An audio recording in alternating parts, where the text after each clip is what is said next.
because this might be the inner chronicle of what we are. And we have to articulate ourselves, otherwise we would be cows in a field.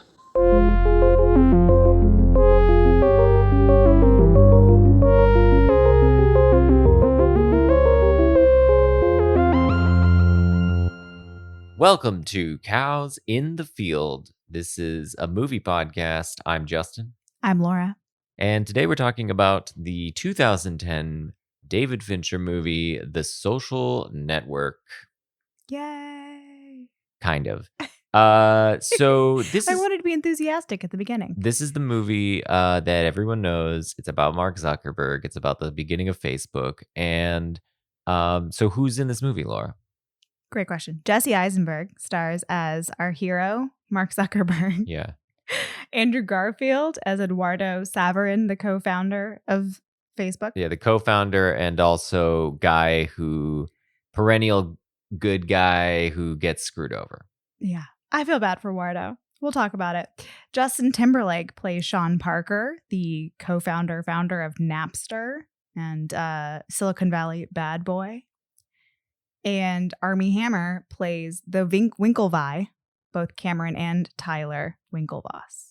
Yep, plays two people. And then finally, it's the only, at least in our billing, female character. She's not the only female character, but yeah, she's the only one. Not many. Only one that matters. Rooney Mara playing Erica Albright, Mark's sort of jilted ex from the beginning of the movie. Okay, so here's what I wanted to get into. I mean, first of all, why are we covering this movie of all movies? And I think the answer to this question, although maybe you have a different answer, but the answer I was thinking to this question is basically neither of us were fans of this movie.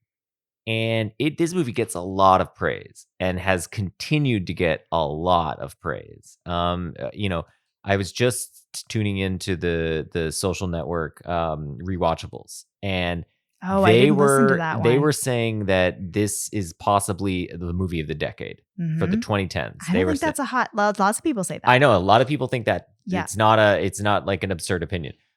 But we disagree with. I mean, at least I disagree with that. I think you disagree with it. But I think what's interesting is I've gone on a bit of a journey in the last few days, having watched this now again. This will be a third time I've seen it. And I want to, I'll walk you through this journey.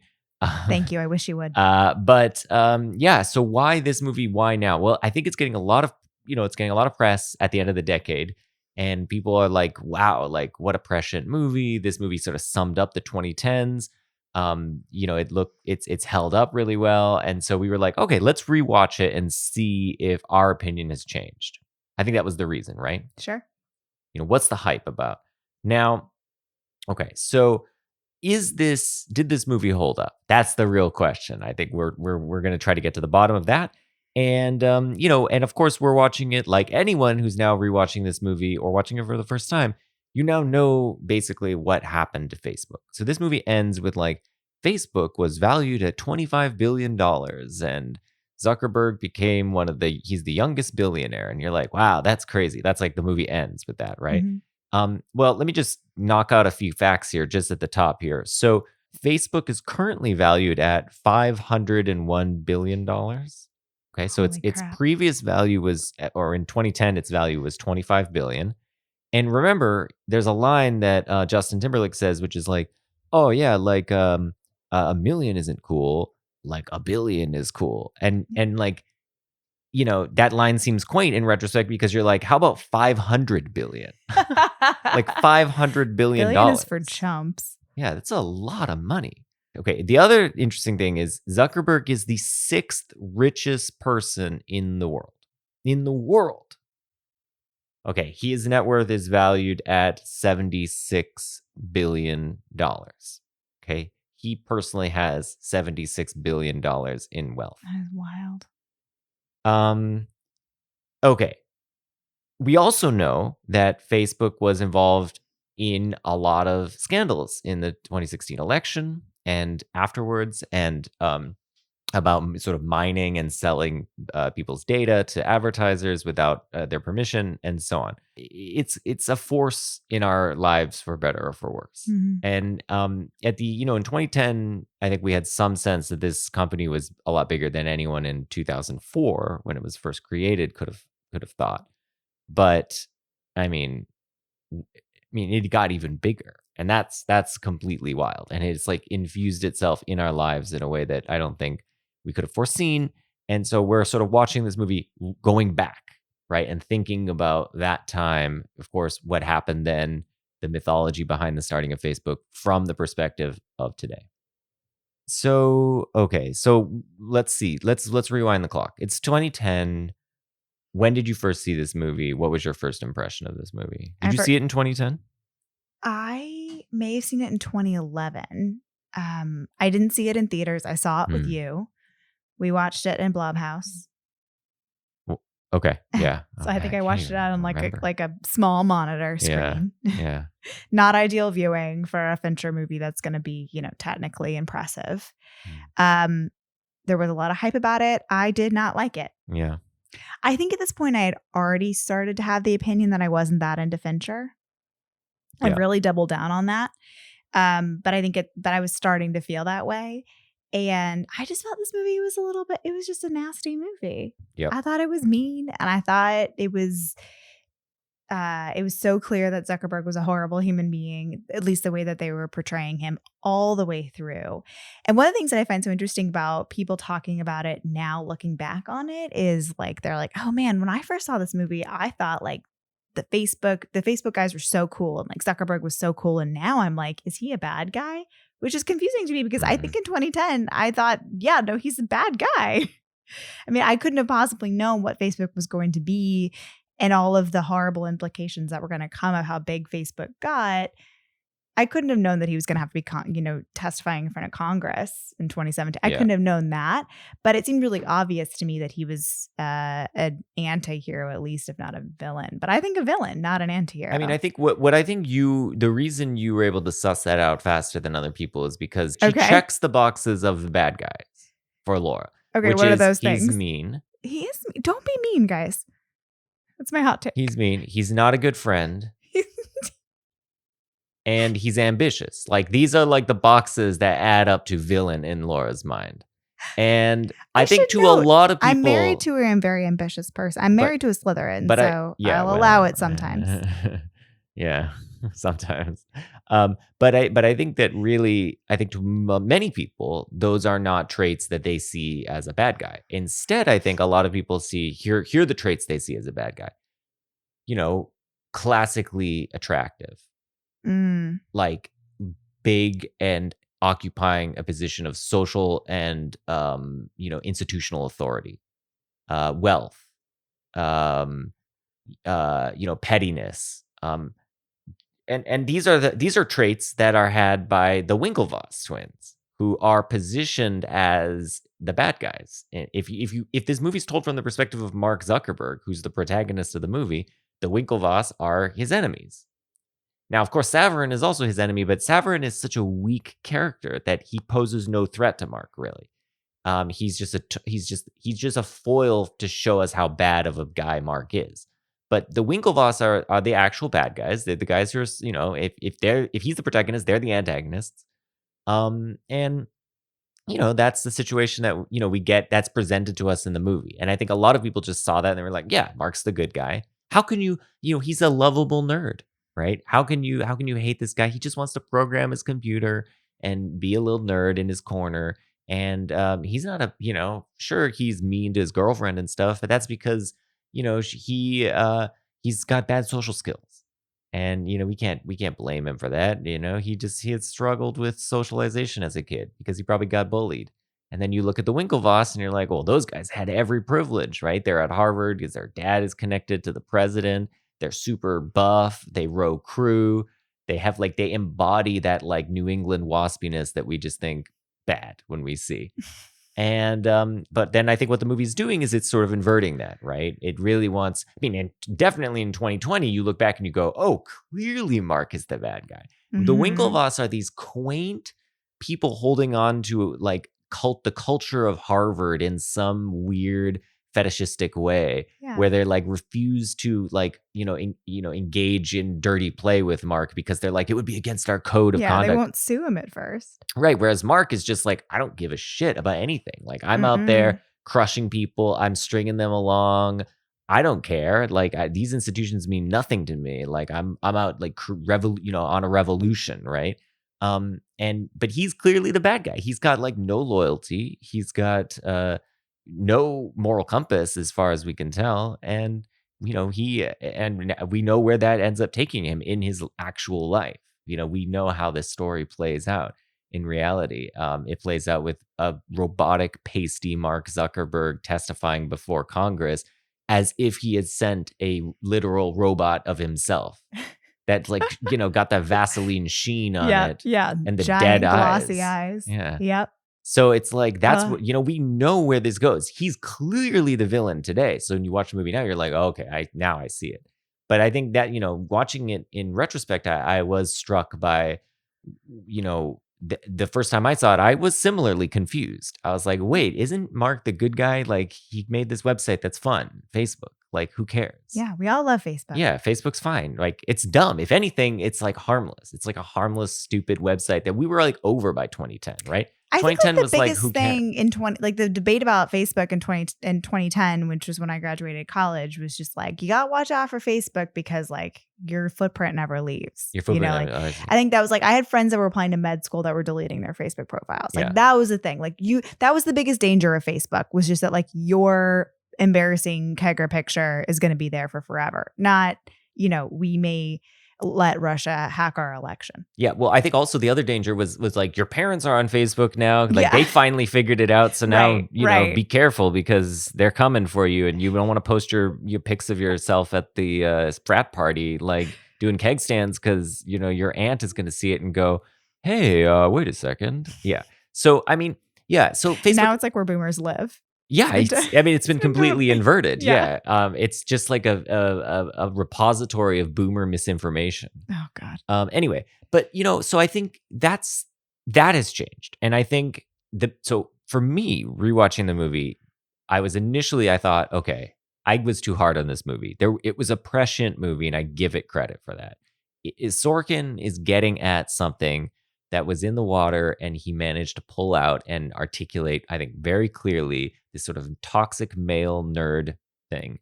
And he gets it right. And, how much that was swirling around the culture in 2010, I don't know. But it definitely came to dominate the 2010s, and he nails it. And that's exactly right. Now, that said, okay, I'll stop there for a second, because that was the point where I was like, okay, I'm into this movie because it got that right, and I of course couldn't have seen that in 2010, at least it wasn't on my radar, and so now I'm into it.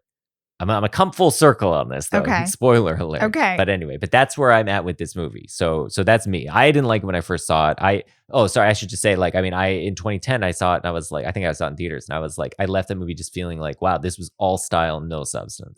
I just felt like cold. I felt like, good score, but that's it, right? Like, I don't like when people talk fast in movies. I don't like when people have way too much wit, and they're like, it's like a self-satisfied sort of wit. And I don't like when the movie just sort of, paints everyone in a really harsh light. Yeah. Right? Like everyone. I don't like that about Sorkin either, where he feels like he hates all of his characters. It's a lot of grandstanding. And in this case, it wasn't grandstanding really by any of the characters, except for Erica Albright, his ex-girlfriend. But it's Sorkin grandstanding by by portraying his characters in such a vile way. And I was just like, this is just so much disdain for everybody. Yeah, it's such a mean movie. And I'm like, why do people like this? It's just like a mean movie, and this isn't fun. And why are you beating up on Mark Zuckerberg? He's just some like loser kid, and with his hoodie. Well, he's not a loser anymore. Let's celebrate. He made money. Like, great. Like, who cares, right? But of course, now in retrospect, it's different. But that's what I came away in 2010. That's me leaving the theater in 2010. I'm like, don't get it. I think also this was in 2010. There was a lot of fast talking, witty movies like a la Juno. So you were probably particularly irked by that. Yes, that's one of the biggest trends in the sort of early mid-aughts that I absolutely abhor, and I still abhor Just to this people day. talking like nobody ever speaks in Yeah. real life. Yeah, I really hate that. And obviously the other movement that was happening sort of simultaneously with this, which was but the underground scene was the mumblecore movement. Obviously, I was a mumblecore. That was the thing. I was Right. like, I want my films improvised, dialogue mumbled, Lots lots of inaudible. Yeah, that's what I want. I You don't. would have to put the subtitles on. Yeah, I want the subtitles on. I want characters actually thinking about what they're saying because they're making up the dialogue as they go. They're not like having practiced this Sorkin speech that he They wrote sound with as a thesaurus. and fumbly as we do on this podcast. Exactly. That's what I want from my movies. I don't want people talking like they're gods. Anyway, okay. So I came away from this movie being like, F this. I hate this. That's pretty strong.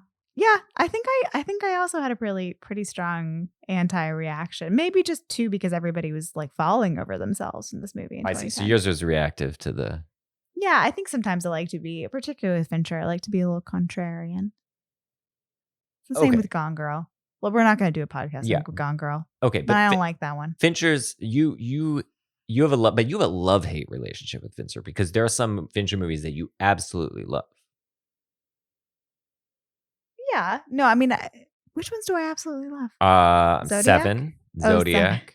Yeah, I do like 7. Although 7 kind of gives me a tummy ache. That one's an intense one. Okay, well, those are movies. But I do know 7 was important to me in high school. It scared the shit out of me and I couldn't stop watching it. Yeah.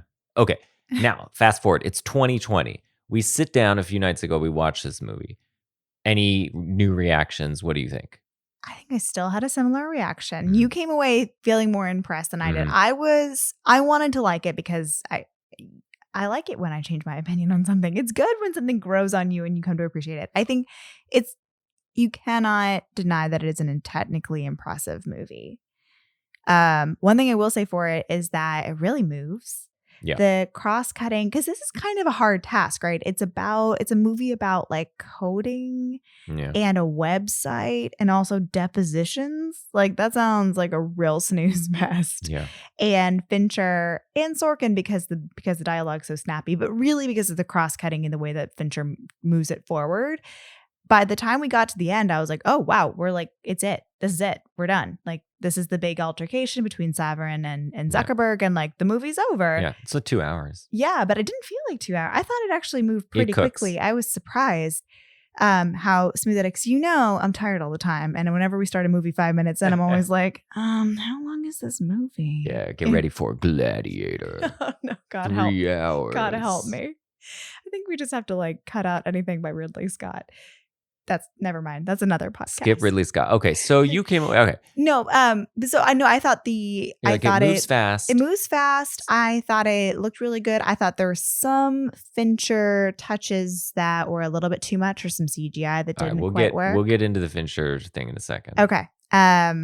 So in sum, technically impressive, still didn't like it. Okay. So here's what happened with me. I Okay. come away from this movie and I think, for the reasons I've already stated, I'm like, wow, this movie was prescient. Like, I think I've come around 180 on. Like, I think I gave it 4 stars in Letterboxd, and I was like, wow, I'm into this movie.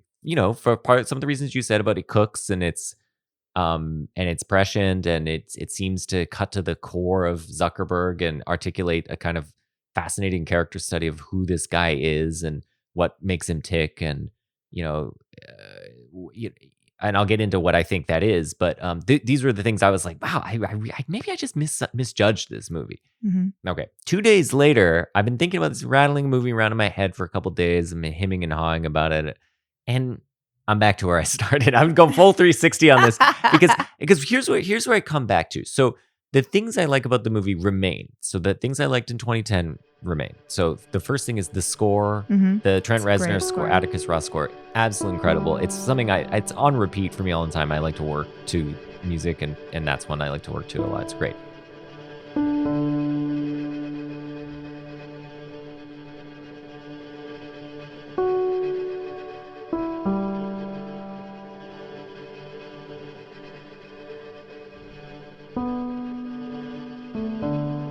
first scene, fantastic. It's one of the best first scenes ever. It's up there with like the Ali montage, absolute masterpiece. So you're talking about not just the Erica Albright Skip undressing. that. Skip that. I'm talking about the first montage sequence where he's walking through campus. Basically, here's what happens. He walks back from Thirsty Scholar Pub through campus, which is as you pointed out, a cross-cutting between Harvard and Johns Hopkins. Yep. And then he goes into the dorm room. He starts being mean to her on his blog. And what Fincher does there, it's brilliant. I have to give him credit for this, is he sets up one of the central themes of the movie, which is the relationship between the people on the outside who want to get into this secret club, the Phoenix Club, which is really a club of the American elite, right? The moneyed, wealthy American families who have connected to political influence and that kind of thing. And they're bussing in girls to their party. And Zuckerberg, who's in a room by himself in front of his computer, sort of hate blogging, right? And it's just intercutting back and forth between these things with the Reznor score, and it's like the beat is pumping, and you're just like, this fucking rules. Like, this straight up rocks. And if this whole movie was this, I mean, I might, on style points alone, have to give it 4 stars. Yeah, it's great. Yeah. And it gets faster and faster because Zuckerberg is trying to figure out how to basically put together Facebook by like hacking. So there's all these residential colleges or houses at Harvard, and he's trying to get into their individual directories. And he's talking like he's at like 1.5 speed. Yeah. By the end of it, he's like really manic, and the cross-cutting going faster. It's really fun. It's great. And it's so Zuckerberg does all that, and you know, at the end you have the seeds of Facebook, and it's brilliant. And but then I feel like the rest of the movie is just a disappointment for me, really, in the end of the day. And I'll say a little bit about why. So the self-congratulatory Aaron Sorkin dialogue, just I can't abide. It's just too much, and it overwhelms the movie. I learned from the Rewatchables pod that this is a script of 165 pages, but it's a 120-minute screenplay.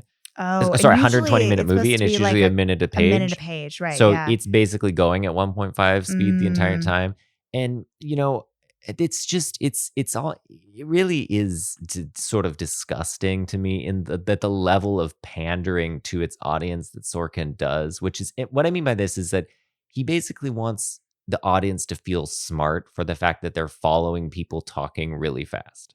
Ultimately, I don't feel like there's anything quite deep about this movie. It has all the sheen and veneer of a movie that's really deep, but at the end of the day, I don't think there's really much there. So let me say a little bit about why I think there's this veneer of depth. So there's a couple intertwining themes. One theme is this old money, new money. It's just like the revolution that's coming, right? Mm-hmm. And these business moneyed elites, which would include the Winklevoss brothers, but it also includes Eduardo Saverin, his friend, because Eduardo got into the Phoenix Club, the club that Zuckerberg wants to get into. He comes from wealth, and he has a lot of money. He bet money on some futures market, and then he's like $900,000 in the bank or something. So he's a rich guy who's got like wealth, and he thinks like a businessman. And these guys all think like businessmen. Zuckerberg, on the other hand, is portrayed as this guy who just wants to kick shit up. He just wants to kick the dust up and see what happens, right? He doesn't really care about money. It's unclear what he cares about in the end of the day. It's unclear whether he wants power. I think what he wants is just to be a part of that institution, to be a part of these institutional structures like the Phoenix Club, Harvard, right? He talks about, like, at the beginning, his conversation with Erica is like, look, I got 1,600 on my SATs, but how do you distinguish yourself? If everyone got 1,600 on their SATs, I need to be the best. Mm-hmm. So I got to be in Phoenix Club, whatever. Like, this is like, he just has it in his mind that these are things you have to do. But what he doesn't realize is like, well, what happens if you get them? There's nothing. It's not in this. Of course, getting the Phoenix Club is always in the service of something else. Like, do you want to be president? Do you want to be Secretary of State? Do you want to make a lot of money? That's unclear. In this movie, Mark Zuckerberg is portrayed as not wanting any of those things. He doesn't care about any of those things. So at the end of the day, so this is all by saying I like that it sets up this class conflict, and that's interesting. And I think, you know, as the rise of Zuckerberg, we've got the fall of the standard wealth in this country, the Winklevi. But it doesn't really go into it after. So it doesn't really explore this theme in much depth. That's not the central theme. It just sort of points out that there's this interesting theme, and then it moves on. It moves on to, Zuckerberg being a little troll or whatever. And then his, all this plotty stuff about the beginning of Facebook. I think I like some Sorkin stuff. I liked A Few Good Men, and I like The West Wing. Even though, I mean, they're completely over the top and they're insane. But I think those movies, I think something happened with Sorkin. Yeah, there's an optimism in those movies. Yeah. It's like there's idealism. Yeah. And I'm happy when people are talking really fast, but they're being positive and excited about stuff, or being idealistic, or they're just saying stuff that I believe in terms of like my political, my political orientation when it comes to West Wing. I think it's fun and quippy, and I enjoy it. I do enjoy it in small doses, though. If you try and watch a couple episodes about West Wing back to back, you get kind of tired. It's overwhelming. Yeah, it's a lot. Because it is just the dialogue is just, it's like a wall. There's no breaks in the dialogue. There's no room for any character to like breathe. They're just constantly shouting at each other. Yep. But I will also say, thinking about A Few Good Men, there are moments in that movie. I've actually only seen it once when we watched it during Summer of Cruise, and I really liked it. But I also noticed that there were some actors that were having a little bit of trouble getting all those words out. Yeah. I thought Cruise handled it okay. Of course you did. Well, yeah. I love Tom Cruise. No, I thought he handled it okay, not great. I thought Demi Moore struggled at times. So I will say that I think this cast pulls off spitting this dialogue out as fast as they can pretty well. Yeah. Quite well. In fact, I think Eisenberg was made for it, I think. Yeah, I think that's right. On that line, though, yeah, let's do a little Sorkin breakdown. Okay. So so here's a question for you. And you have before you a bunch of Sorkin lines. Which of these lines in this movie is the one that is the most Sorkin-y? Okay. Shall I set the scene? Yeah, set the scene for us. Okay. So it's the introduction to Sean Parker. It's played by Justin Timberlake. And there's a scene where he wakes up in a college girl's bedroom, which, by the way, she's got this could be Laura Scrunchy Corner. I just want to say, I don't think Stanford sells booty shorts, panties with Stanford on the butt. Maybe not.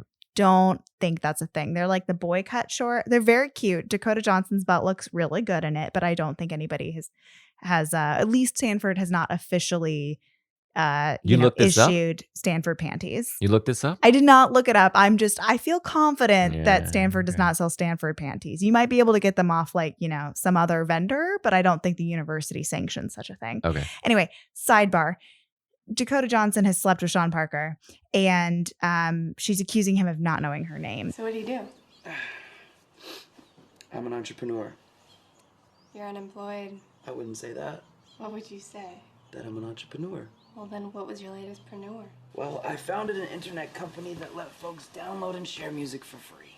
Kind of like Napster? Exactly like Napster. What do you mean? I founded Napster. Sean Parker founded Napster. Nice to meet you. You're Sean Parker? Aha! You see, the shoe's on the other foot table, which is turned. Yeah, nobody in the history of time's ever spoken like that. No, it's not. I mean, it's so silly. But I think I laughed out loud. I thought that one was funny. You thought that one's funny? No, that's one of the ones where I'm physically repulsed. I'm like, oh, give me a break. That's harsh. I mean, whatever. It's silly, and they're not being terrible to one another in that scene. So I like it. Fair enough.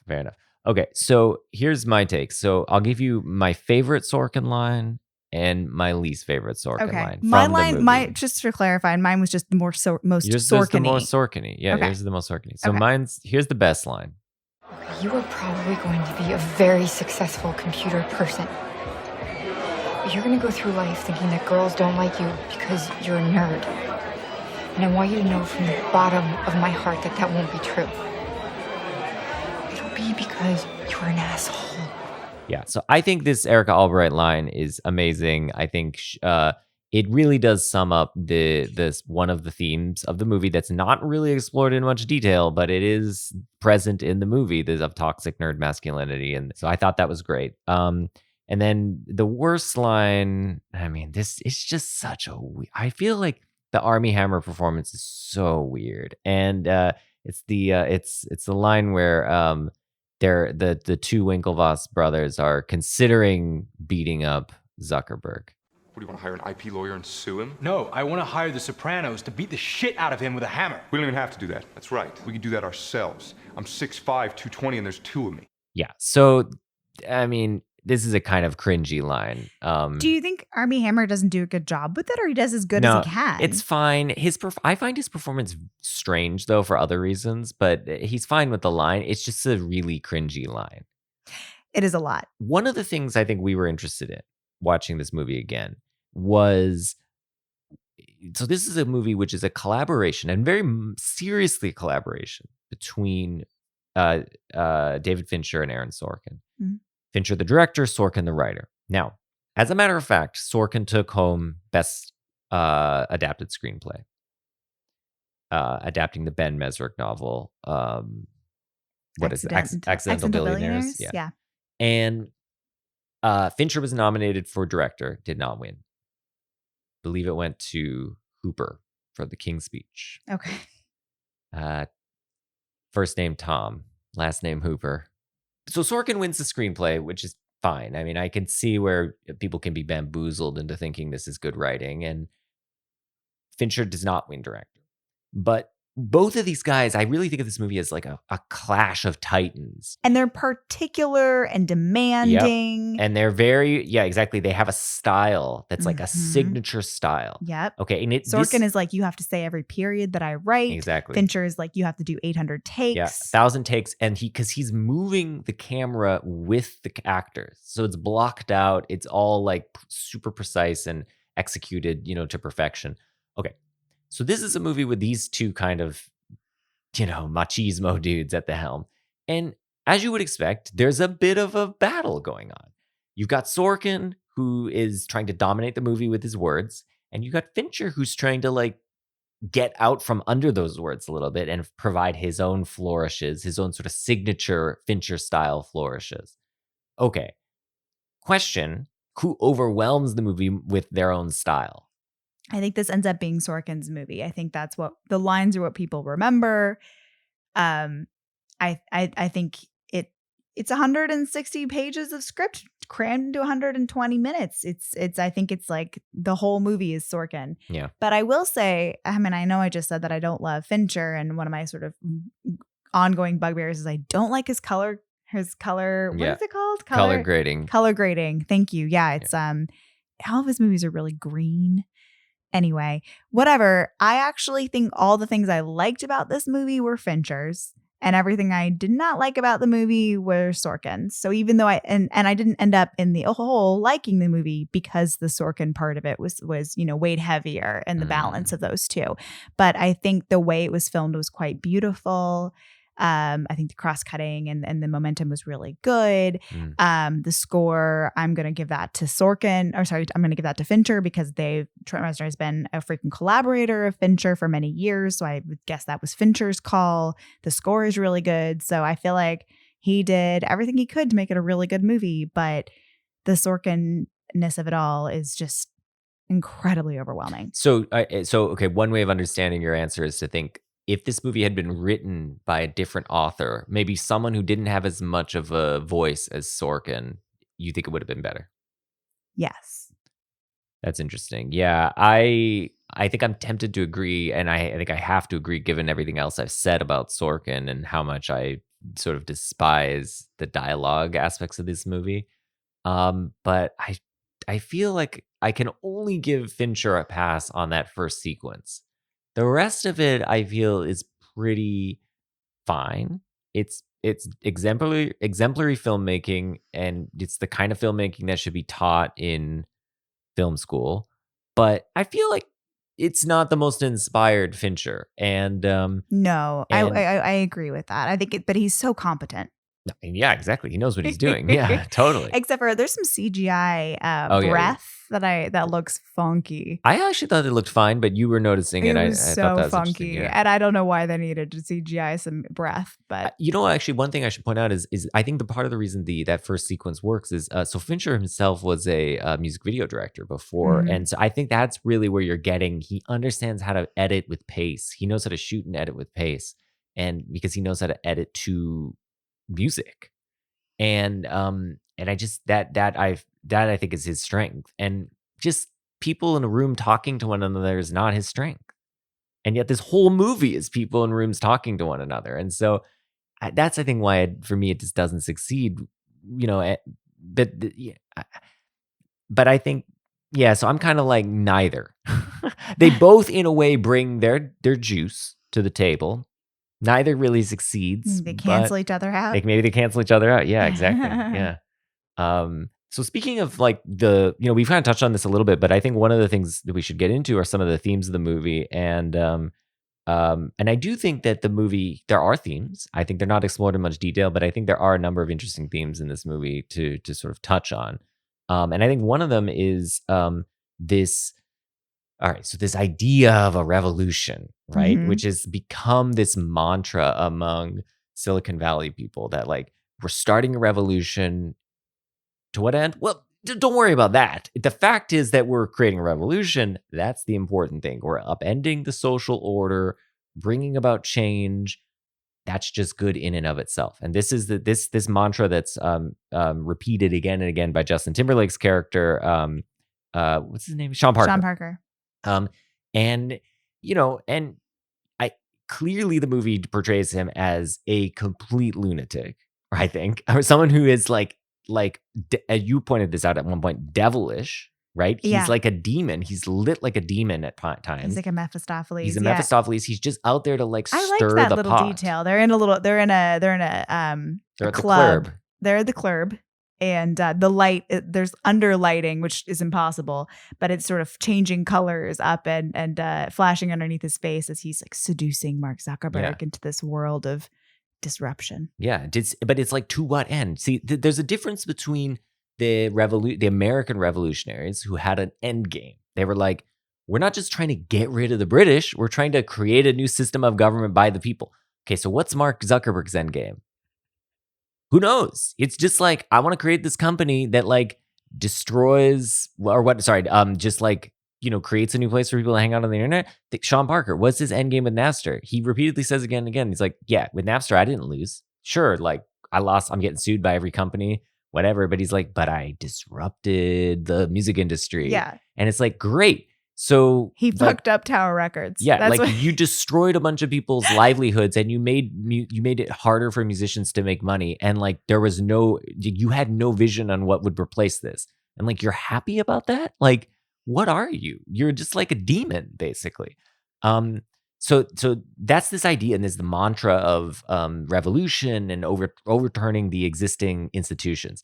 So the way I was thinking of this theme is it's a journey that Mark Zuckerberg takes. He starts out as an institutionalist. Mhm. He's at Harvard, right? He could have gone anywhere. He got the 1600 SAT, but he goes to Harvard. It's the best. Okay. Yeah. He And could then have gone wa- to MIT. I feel like that's the like everyman. Yeah, exactly. That's where you go if you're a real nerd. Harvard is like, no. You go if you want to like rule the world. Yeah. Okay. So he goes to Harvard. He wants to get into the Phoenix Club, some ritzy club. He wants to get into the Porcellian. Oh, I thought it was Phoenix. Well, no, there is the Phoenix, but the Porcellian's the best one because that's the one that Ted Roosevelt went to. Good point. Okay. So he wants to get in the Brazilian Club. Why? Because it's just where all the fancy people go. Okay. Yeah. And It opens doors, is what he says. he just wants to be distinguished. Okay. Then he undergoes this sort of transformation into a revolutionary, which is, spurred on by his introduction to Sean Parker. And okay. Right. Although we get seeds that he was already sort of that guy a little bit. Because this went by actually so quickly that I only found it later in the IMDb quotes. But when he first he's in the bike room of the Porcellian when the Winklevi are suggesting that he creates Harvard Connect, and they're like, "Didn't you create something when you were in high school?" He created an algorithm that predicts your musical taste. and Microsoft wanted to buy it, and then he just uploaded it for free. He just made it available for the people. Okay, we'll get into this though. Okay. The fact that he wants to be a part of the institution, I think, is compatible with him not wanting money. I think his not wanting money is a common thread through this. Yes, right? totally. Totally. What Yeah. drives Mark Zuckerberg? Is it power? No. Is it money? No. Is it Question mark? being right? Yes. Yeah. He wants to be right. Yeah. He wants to be taken seriously, right? So in his mind, selling to Microsoft is selling out, right? Uh-huh. It's not being taken seriously by the people who he really cares about. Okay. So his journey there, he goes from institutionalist to iconoclast. Mhm. And he starts Facebook and he doesn't sell out. He just makes this thing cool, right? He just makes it cool and we're just making it cool. Who knows? Money's not an issue. He's not interested in money. And that's weirdly the thing that makes him incredibly successful. If he had monetized Facebook like Savarin was asking him to do 4 days into Facebook, we would not be on Facebook. Right. No one would be on Facebook because it would have been overrun with ads. It would have been MySpace and it would have just been a garbage hole. Nobody would have joined. Instead, Zuckerberg, I don't think this is like foreseen. I don't think he can foresee this. I think he just doesn't care about money. So as a result, he accidentally creates something which people want to go on because it's a site that's free. It's cool. You can hang out with your friends. There are no ads. It's clean. It's not like got a bunch of stupid pop-ups and like stupid code flashing around. It's got like 2 colors, right? Yep. And as a result, he gets 2 billion people to join this website. And then he takes the company public years and years later. And then he starts selling ads. And now it is like one of the biggest sources of ad revenue, right? And of course, Zuckerberg doesn't know about any of this. He doesn't give a crap about any of this. But of course, it's like this weird thing that like this person who doesn't care about any of this stumbles into creating the ultimate capitalist reproduction system, Yeah. right, of all time. And so that's the end part of his journey. His journey is he goes from institutionalist to iconoclast / rebel to institutionalist because he's now an institutionalist. What's the institution? It's Facebook. Now he's an institutionalist for Facebook. He's the man now, right? He's the 6th richest person in the world. He's the youngest person on that top 10 richest person by a long shot. And he's also committed, as far as I can tell, only to one thing, which is the perpetuation of Facebook and its dominance, its sort of hegemonic dominance in the world and in culture and the internet. That's the only thing he seems to care about. He's not motivated by anything else. As far as I can tell, he doesn't care about money. He just cares about Facebook like being number one. Funny enough, so I looked into a little bit of the biography of Zuckerberg, and which you don't get any of in the movie. That's one thing that I found interesting is that there's a lot of talk of dads from our old money elite guys. Like Eduardo's always like worried about his dad, wanting to make his dad impressed and proud of him, and also worried when the story comes out about him feeding chicken to a chicken. He's like, I'm gonna have to explain this to my dad. Like his dad reads the Crimson or something. And the Winklevi similarly, they lose the race in England and they're like apologize. They're like, I'm sorry, Dad, that you had to come all the way. I love that part. This. I know. I love that they apologize to their father for Yeah. losing the race. That's actually a great piece of dialogue because it tells you so much about those characters in one line. And by contrast, we don't know. Does Zuckerberg have parents? Was he born, You wouldn't like know in the from this Matrix, movie. like just like emerged out of like some sort of like cell? Like who is he? We Yeah. don't know. We know nothing. It turns out Zuckerberg has 3 sisters. I mean, Whoa, in I real didn't know life. that. I know. Which no indication he doesn't ever talk about his parents or his family or where he's from. At one point he wears a Phillips Exeter shirt. And he in fact did go to Phillips Exeter, and he's from Westchester, so he's middle upper class. He's upper middle class for sure. Yeah. He's not that far off from where the Winklevi and Eduardo are. But can I actually say I do want to say on that point, Yeah. I think he actually is probably quite far off. So here's the you thing. think they're like the ultra I think elite. they're uber rich. Mhm. I mean, you just think about, first of all, my evidence for this is this. They can get a face-to-face meeting with Larry Summers through their father. right. He's got to be big time. he's got to be big time. And I thought the whole Larry Summers thing was really over the top. that was because also one of the worst lines of dialogue they gave to Larry Summers. Like basically everything Summers says. that scene's horrible. It's absolutely horrible. It's scene. horrible. Yeah. But I mean, okay, so I used to work for Harvard, and so I feel like this whole like the president being this hard to reach is like a little overblown. I mean, usually the president has like undergrad advisees and stuff, and like yeah, it's probably a little difficult to get on his calendar, but it's not like he'd be like, punch me in the face. Am I talking to an undergrad? That was a little much. Okay. I thought it was an interesting thing that we have written into the characters of the Winklevi and Wardo Savarin this deference to the previous I like that generation. point. Yeah, I like that point. And Zuckerberg, in part of his sort of like Self-made man. He's a self-made man. He's a self-made man. And that's the whole culture of Silicon Valley, right? We're unpretentious. We wear our hoodies. We wear our flip-flops. And we are beholden to no generation. We are beholden to no traditions. We don't give a shit. Yeah, we're blowing it up. And what are we going to replace it with? We'll figure it out later. Yeah. Well, maybe what we'll do is as soon as we try to put something in place, we'll blow that up. But I just wonder, like, that must have just been we were on board in 2010. Like we were like, yeah, like Silicon Valley disruption is like really cool because it was before people were like drinking like Yeah. raw water and or blood of young people. I don't know where the culture was in 2010. I can tell you where I was, and I was basically like, You were happy okay. nerds were like winning. Yeah, I was like, yeah, screw these guys who row and are like super muscular and look like Army Hammer, and there are two of them. Like screw that. Here's this nerdy guy who was in one of my favorite movies of all time, The Squid and the Whale. Like this guy, he's got to be the better one, right? And let's go back in time. I mean, 2010, the iPhone is being released this year. Mhm. This is a time before iPhones. Okay, most people aren't going to get an iPhone for a couple of years. Like the idea that like you're going to be checking Facebook on your commute, that's not in your mind. Yeah. Right. Okay, so you're just like, yeah, like this is a harmless website. Who cares? That's what my attitude was. I was like, why are people? I couldn't even understand why its value would have been 25 billion. When Timberlake says like, oh, $1 million isn't a lot, $1 billion is a lot, and people go like, yeah, that's so quaint. Now Facebook's worth $500 billion. When I think back to when I was in the movie theater and he was saying that, I was like, I don't get it.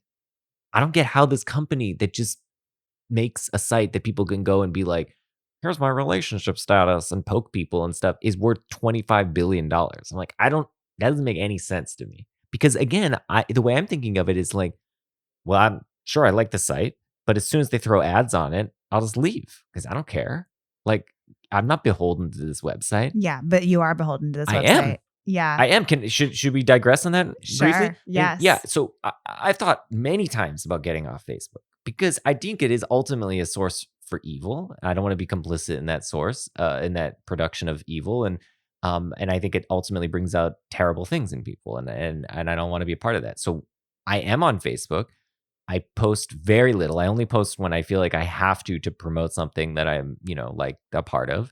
But the main reason I'm on Facebook and I haven't canceled my account, there are two. One is that I want to make sure that someone doesn't try to make a clone account of me and say a bunch of silly things that then I have to go and like clean up. So I have to so it's like monitoring my own digital footprint. Mhm. And like that feels like an obligation. So like, fuck you, Facebook. Now I have to do this thing that I would not have otherwise had to do, namely keep up my own digital appearances online. That sucks. Second is, and this is a more positive thing. I've actually had a lot of good professional opportunities come by via Facebook. So I learn about, somebody posts like, here's a paper I finished. And like, does anyone want to comment on it or something? Or people are celebrating, like, I got a new publication. Then I read it. And I might not have come by my, on my desk otherwise. Or somebody says, hey, then this actually happened. I'm looking for people to contribute to this handbook that I'm working on. Like, is anyone interested? And here are the chapters that are open. And I was like, yeah, I'll contribute in this chapter. And then that was like I wrote this paper because of that. And I thought that was great. I've learned about conferences on Facebook and I like that. It's sort of this thing though, just like as long as everybody else is there, that's right. You got to be There's there. There's a momentum and that I think is the thing that I didn't know, right? When I'm like 25 billion doesn't make any sense. But what they were seeing was when everyone this is the only way that everyone can communicate through the internet, right? It's like Google. It's this like stopgap. It's like you have to go through Google because otherwise, like, you're not going to know the name of any website. You go through Google. Typing stuff. You're not going to, whoever types, you're not typing that. Hell no. You're going through Google. Same for Facebook, but that's for communication, right? Of course, it's now a bit more, there's more options, but for a lot of communication, you go through Facebook. And that was what I didn't realize. And that's what I think they realized. And so, yeah, I mean, at the time, I was just like, this is harmless. I know. It is funny. Like a lot of the talk in the very beginning of creating Facebook in this movie was all about like exclusivity, right? You want to get into the exclusive party. And now it's the opposite. It's just like, you got to be there because literally everybody else is You got to be there. And if you're not there, either you're FOMO, you're missing out, or somebody's making a fake account of you and posting like silly, they're like posting like alt-right propaganda. And you're like, oh no. No. There's been a lot of, I can't get off Facebook either. And I haven't even thought about it because like my mothering experience has been totally changed because of Facebook. Yeah, you had a community. I have a community, a couple of different communities on Facebook that I rely on. I like, there's one group just devoted to baby sleep, and you can just write your 3 a.m. question, and some other ladies can be up at 3 a.m. and give you some advice. That's pretty cool. It's really cool, but also insidious. Not the communities themselves, but Facebook. But I think in terms of how this movie was received in the 2010s, or how people were thinking about like the Silicon Valley revolution, and the fact that like now, the exiting class of the Harvard class of 2020, the undergrads, most of them are probably like SF bound. Most the number of CS concentrators has rocketed, and it used to be all about econ, and it used to all about getting that like Wall Street internship that Wardo has, and now it's flipped. It's like some people go get get an internship at BlackRock, but like mostly you want to try and go and like be at Google or some maybe not even Google, but like the startups, whatever the startup, the smaller ones, right? You want to be part of something from the ground up, not something as institutionalized as Google or as Facebook at this point. And maybe at the time it felt cool that like that Silicon Valley was sort of perceived as like a meritocracy. Like you can have access to your career path can be defined by being the smartest guy in the room, and not the fact that you have a rich dad, which, that's a good point. You might think it's not really how I think it's perceived in finance. I think in finance, it still feels like it's about connections and about your family. Well, it's also about sort of how you comport yourself with respect to the social norms. Yes, so you have to look and dress a certain way. Suit. They make fun of Wardo with the suit. Yeah, exactly. But you've got to be a man. But that's what's interesting, is that Silicon Valley has now very clearly, in basically a decade, has created its own kind of toxic it's social norms. Dress code. Dress code. It's the same thing. The same thing, and women are precluded from. I think we've realized it's just as toxic and just as fucked up and just as prejudiced and just as exclusive as Wall Street. It's just that it has different norms and different rules. Anti-meritocratic.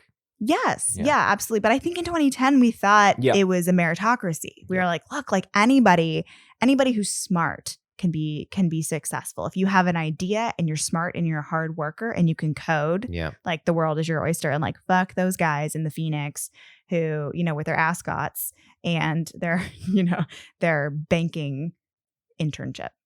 It turns out that like the forces that are responsible for this kind of toxic behavior are deeper and more fundamentally part of our culture and society and who we are as human beings than any particular instance like finance or Silicon Valley. There's just something about power and the corruptibility of it and institutions that just perpetuates darkness, and we have to be constantly vigilant in how we are dealing with it. I think that's the lesson. And I think that's why I think a movie like this, which is incredibly cynical, incredibly pessimistic about everything, captures the attitude we have now in 2020, looking back on 4 years of a Trump administration and everything. And it's just, but I just think the movie just got lucky in a weird way. It just got it sort of by accident, but it was right. And I have to give it credit for that. Yeah. Yeah. I wonder how people felt about the Wardo. So I loved the Wardo character this time around. And he's like our voice too, because he's looking at this from the outside and he's like, this isn't that cool. Like at one point he's like, oh, I'm sorry that I don't have your pretentious fucking hoodie and your flip-flops. Like, I'm sorry that I'm wearing a suit right now because they're making fun of him. And at every turn when Sean Parker is, waxing poetic about disruption, and Wardo's always in the corner being like, this fucking guy. Yeah.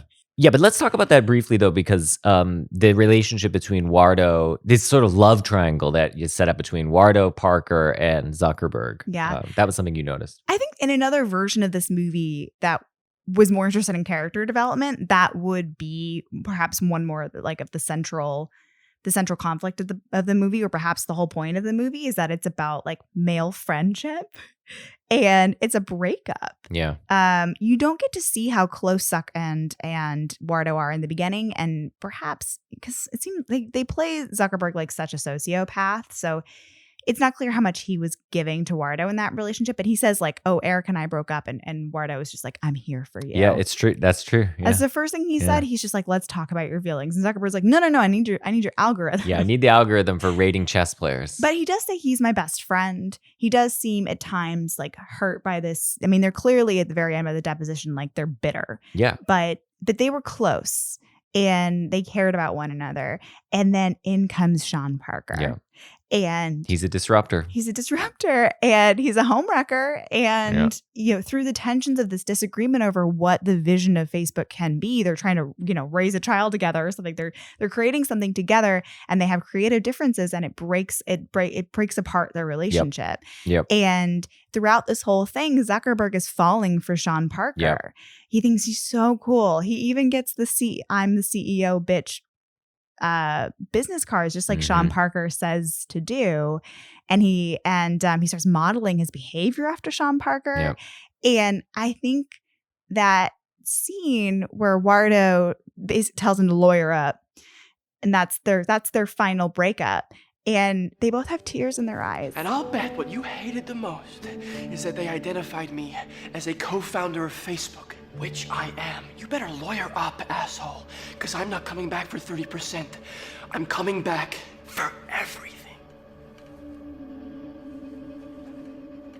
And they're both really sad about it and really mad at each other, but also a little heartbroken. Yeah, I think that's a great observation. And I think it's there. I think it's definitely It's there. totally And there. it's intended. And I think it's a deeper part of the movie, I think. That, and I think I think Jesse Eisenberg and Andrew Garfield are really consciously bringing it to the table too in their performances.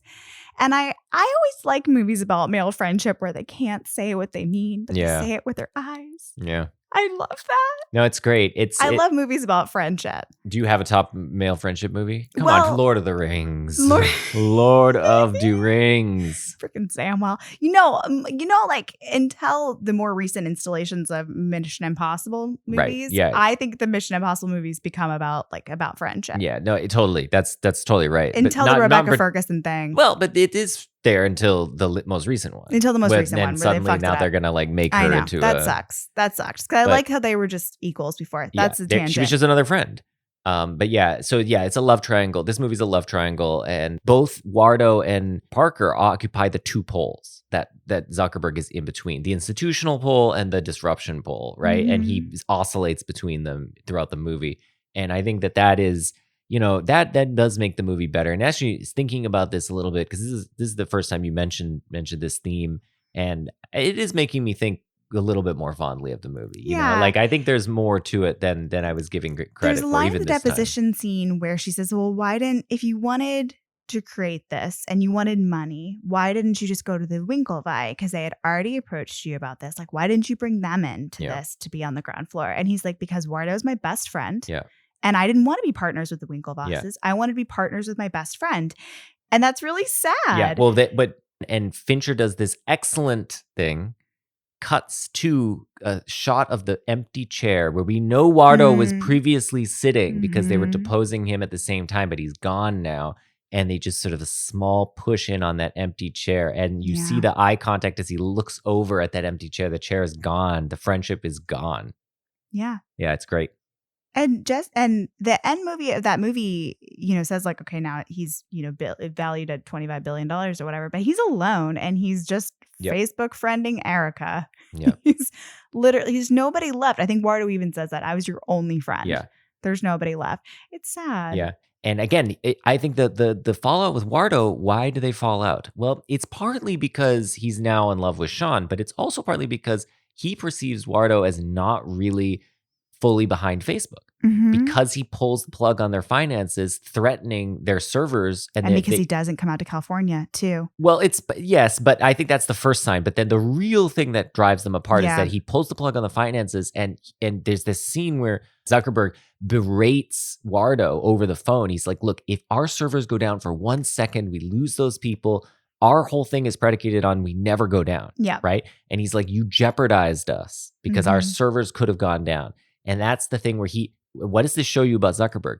He doesn't care about money. He doesn't care about power. He cares about one thing, Facebook. That's the only thing he cares about, is that Facebook survives, right? It's not in the service of anything else. It's just that Facebook survives. And Wardo he's not that kind of person, right? Wardo only cares about money. He's an institutionalist. He just wants money. Parker, on the other hand, what does he want? He just wants all the stuff that comes with being a revolutionary. He wants to be a rock star, right? Yeah. And that's his undoing, right? He ends up getting caught with coke, and it's bad headline. Zuckerberg's like, you're out. If you're not singularly devoted to Facebook, you're out. Yep. I would also say Wardo, he's interested in money. I think he's also interested in friendship. Sure, he's interested in because friendship. he says, like, I had to get your attention. Yeah. He's like, Mark. But the way he does it, is with money. And I think Yes. that's the thing is like, Mark, if Zuckerberg wanted to get someone's attention, he wouldn't do it that way. He would do it by like humiliating them with a coding problem or something to show that like they're not as good of a coder as he is or something like that, right? He would never do it with money. But I think that's the thing, is it really shows Coding you humiliation is the worst kind of humiliation. It's not good. Trust me. You do not want to be code humiliated. Code shamed. All right, I think we should wrap it up with, so you know someone who had a very sort of personal interaction with, a series of interactions with the actor who portrays Mark Zuckerberg in this movie, Jesse Eisenberg. So my friend was in this writing class, and she was Facebook friending, as you do, everybody in her writing class, and she couldn't find Jesse Eisenberg's personal page, but she found a fan page for him. And she was like, who is this guy? She had no idea who he was. And she was like, have you ever heard of this guy, Jesse Eisenberg? I was like, yes, I have. He's in this movie called Squid and the Whale. And she's had a friendship with him and kept up like an email correspondence afterwards. And meanwhile, he's blowing up. He was in Zombieland, and then he was going to be in Social Network.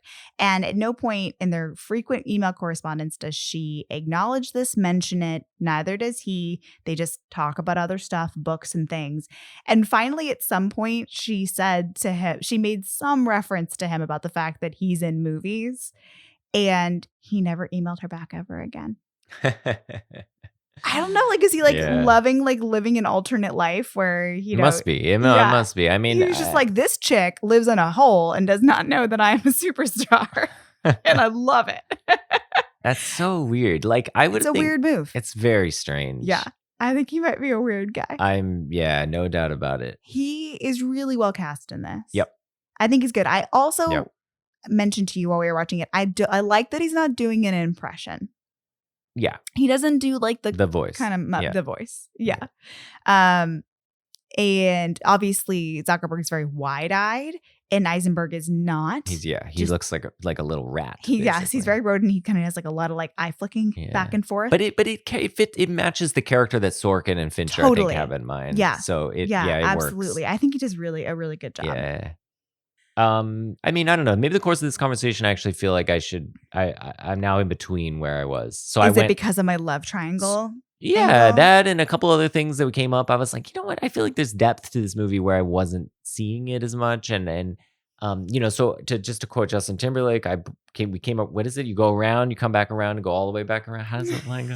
Anyway. What goes around comes around. Yeah. I think that's not his line. What goes around comes around. Yeah, I think that was a phrase before he brought the sexy back. But he says comes all the way back around. All the way back around. That's the thing. I kind of came all the way back. I basically lapped myself and then came back, and I'm now midway through between where I was and where I ended up 5 minutes prior to this. Is the shoe on the other foot, or the table is turned? The tables are, the table is on the other table? The shoe is on the other table, which is turned. Which is turned into a poker table, and the chips, and I'm all in. Or the chips down. Oh, man. Wait, guys, how many we could be metaphors? Sorkin. Yeah, how many metaphors can we mix? We got to get Sorkin on the phone. I think we can write a screenplay. I think let's sell him. Does he sell his screenplay by the word? I think that's why. That's why he has got so many words, right? He's That's like, what I got to everybody says pay about for my Dickens, new bungalow. right? That's why Dickens books are so long. I I think don't we- know that much about Charles Dickens. I apologize if that was factually incorrect. I don't I don't think, care. I don't think people come to this podcast for facts. At least I hope they don't. Jesus. But come to this podcast. Here's my pitch for this podcast. You come to Okay. this podcast for intensely worded and strong opinions, expressed with conviction, but a willingness to back off on those incredibly strong opinions if convinced. And I feel like I was convinced by Laura in the course of this episode to sort of come to a kind of middle ground on this. I That's feel like we awesome. met in the middle here. Anyway. I think maybe another reason you should listen to this podcast are for the scrunchies. I'm going to keep an eye We'll out do for hair Laura- accessories Yeah. going forward. Well, we were thinking about having a Laura Scrunchy corner, but it doesn't have to always be about hair accessories. The idea, it's going to take root organically, but Mhm. we're going to have some interesting moments where, just like we have Justin Philosophy corner, we're going to have Laura Scrunchy corner. And so, Yep. all right, thanks everyone. Let's call it quits. Thank you. Yeah, see you next time. Bye.